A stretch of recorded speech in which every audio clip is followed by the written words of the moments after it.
Hey friends, if you wish to fix error creating file copy on Google Drive, then please watch this video.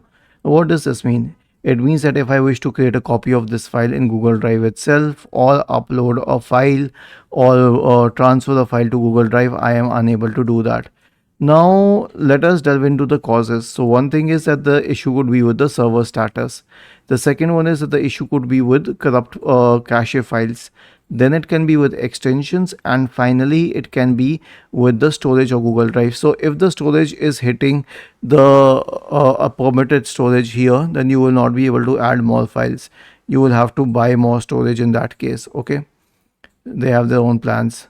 And to check the status of the Google Drive server, Google Drive server status.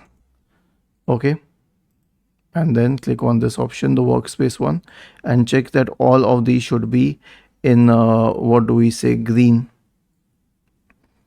All of these are subsets of Google Drive.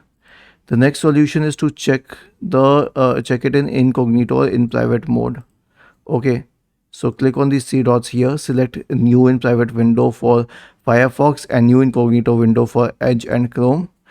Now what happens in the incognito window is that extensions are disabled, so you will be able to isolate the case if the issue was with extensions. The next solution will be to clear the browsing data and cookies. Click on these three dots at the top right corner, select history, and then select this one, clear recent history, and change it to everything, and then click on clear now.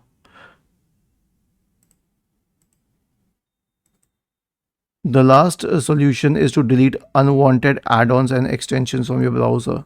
So click on this the hamburger icon here, and then select the option for add-ons and themes.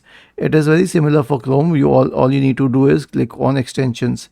So if you find any extensions here, then remove them.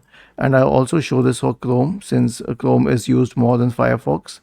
Click on these three dots here, select extensions, select manage extensions, and then disable an extension using this switch. If it helps, then remove the extension completely. Was this helpful? If yes, then please subscribe to the channel, and if not, then let us know in the comment section of the video on how we could help you further. Thank you for watching this video and have a nice day.